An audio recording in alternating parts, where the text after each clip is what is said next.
Before 5 months, I started to make a game named Bin-Man with my two friends, Ibrahim and Heather. Ibrahim made the official music of the game and Heather proposed the idea. So in this video, I'm going to show you the devlog of Bin-Man. So let's begin. The game engine I selected for Bin-Man was Unity. It is because it could contain heavy games and it has high graphics and it is very good to make 2D games. This all started when our ma'am told us that there is a competition in which you have to show your skills. So I thought, do I not have a skills or not? So I told my friend Ibrahim to make the song for the game and told my friend Heather to propose the idea. Heather proposed the idea that the game would look like Mario and it will be 2D and the game's role, the player's role would be to collect the trash in the levels. We also think about the game's name. Some thought it would be Bin in charge, some thought it Trash in charge, but Heather thought that let's name it Bin-Man. First I made a cube that could move right and left and jump, and it could also fall down from the scene. So then I went to the asset store to find the assets of the player. After days of searching, I finally got a character and it looks like this. The player was very good because I wanted to make a pixel art game and the player I got was a pixel art. The next thing in the game was the music. That was the job of my friend Ibrahim. He used to make his music in BandLab. BandLab is a free source of making songs. I don't know how do you use it, but he knows. He doesn't have a channel, but inshallah he would have. So he sent me two songs. With the first one is for main menu and the second one is for levels. When you play the game, the second one plays there.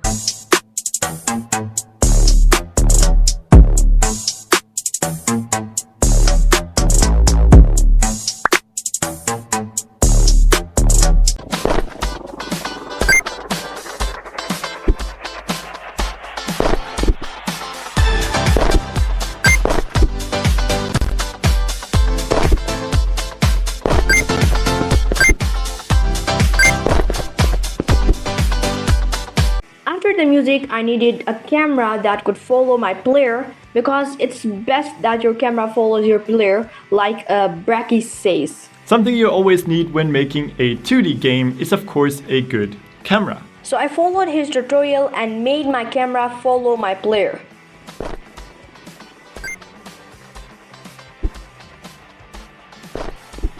Next, I started googling the sprite for our ground. I found it many sprites and I loved the Minecraft one, but it was Minecraft, so copyright would come. I also liked much better, but it didn't fit there. But in the last, I saw something. Bracky's had some cool looking sprites of ground that were free on his website.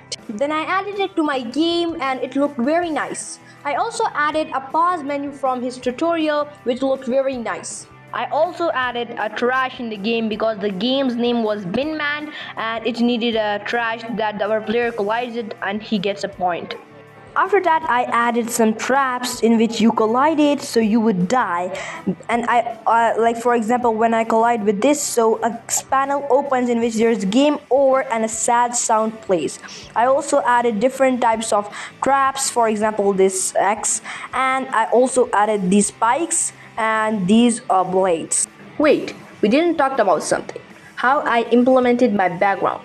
It's easy. I just found some sprites of background named Pixel Art Skies and that were pixels and they were very cool. They had different sizes and different types. So I implemented it in my game and you know how does it looks. After that, I added a main menu where you could type your name and there's a play button, and I also talked about our team that names about us. When you click it, so the introduction about the control comes, that how does it jumps and go right or go left, and when you click play, so they would tell you the objectives and the avoidness of the game, what you have to avoid in the game. I then made 3 levels for the game that became more harder when you finish the first level. I did level designing, and at the last I implemented something, because when the game ends, so not something boring happens but something good happens. I made a poem. I wrote a poem at the last. I also implemented more traps in the game, like these deforestation, like these cutted trees and game over type of thing. There are some factories behind the scene, and when you reach till the end, you would go and you would have the panel. And in the last scene, I implemented some gases in which when you go and collide with them, so you die. I added carbon dioxide and hydrogen. So then you have the most difficult point at the level where you could see on my video link. I have given the most difficult task here, and this is the most difficult work as the game. So at the last, when you go and finish the level, you have cleaned the world, and there a poem would display. So let me tell you. We like to blame society, but we are the society. And that's the issue. We don't like to take responsibilities for the world's tragedies, the melting and rising seas, the forest fires and burning trees. We just stand inside and look out, but it's time to go outside and break out of this notion that this doomed planet is somehow going to fix itself. So I hope one day there would born a superhero named Bin-Man. Thank you for watching, and please subscribe my channel and click the bell icon. And if you like this video, so click the like button, and if you don't like this video, so click the dislike button, and comment that how was this video, was it good, or do you have any difficulties in your Unity game development journey. So please comment down. And were you asking for the game engine that I'm using? So I have told in this video, the game engine name is Unity game engine. You could download it from the internet for free.